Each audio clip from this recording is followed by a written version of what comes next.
মৰমৰ আস্থা, কেনে আছা? আছানে সুখেৰে মোৰ অবিহনে? হঠাতে যৌৱনৰ সেই সুন্দৰ ক্ষণটোত তোমাক প্ৰথম দেখিয়েই তোমাৰ প্ৰেমত পৰি গৈছিলোঁ। তোমাক দেখি সুকীয়া আমেজ ভৰা মিঠা শিহৰণ অনুভৱ কৰিছিলোঁ। নতুন জীৱন, নতুন গান, কেৱল নতুনত্বৰেই মোৰ বুকুত তুমি ঠিকনা লাভ কৰিছিলা। তুমিও মোৰ বুকুত খুব সোনকালে প্ৰেমৰ শিপাৰে মেৰিয়াই ধৰিছিলা। এই সকলোখিনি কথা আজিও তোমাৰ চাগে মনত আছে। সকলো ফালেই আনন্দ আছিল।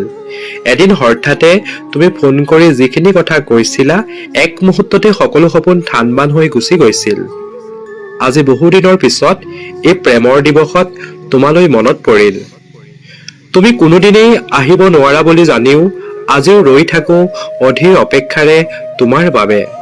কিয় বাৰু মই এনে আশা কৰো জানানে?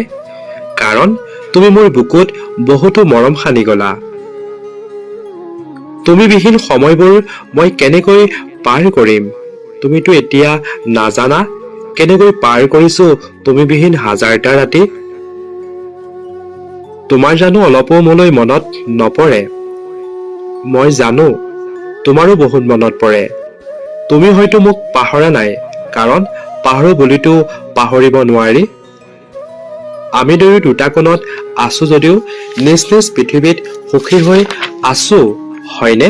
মোৰ বিশ্বাস তুমি ঘূৰি আহিব নোৱাৰা যদিও আমি হৈ থকা সেউজীয়া আবেলিবোৰে আমাক সুখী কৰি ৰাখিব। এটা কথা কি জানানে? প্ৰাপ্তিতকৈ অপ্ৰাপ্তিত সুখ আছে, কাৰণটো তুমি নিজেই বুজি ল'বা। আৰু বেছিকৈ মোৰ হৃদয়ৰ দুখৰ টোপোলা খুলি বহু কথা নিলিখো।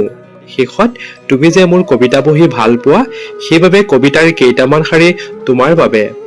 তুমি মোৰ শীতানৰ গাৰু তিতা গান, মই কেৱল তোমাৰ সুখৰ দিনৰ হেঙুলীয়া বেলি। শেষত তোমালৈ বহুতো মৰম, কুশলে থাকা। ইতি তোমাৰ মৰমৰ আৰণ্যক।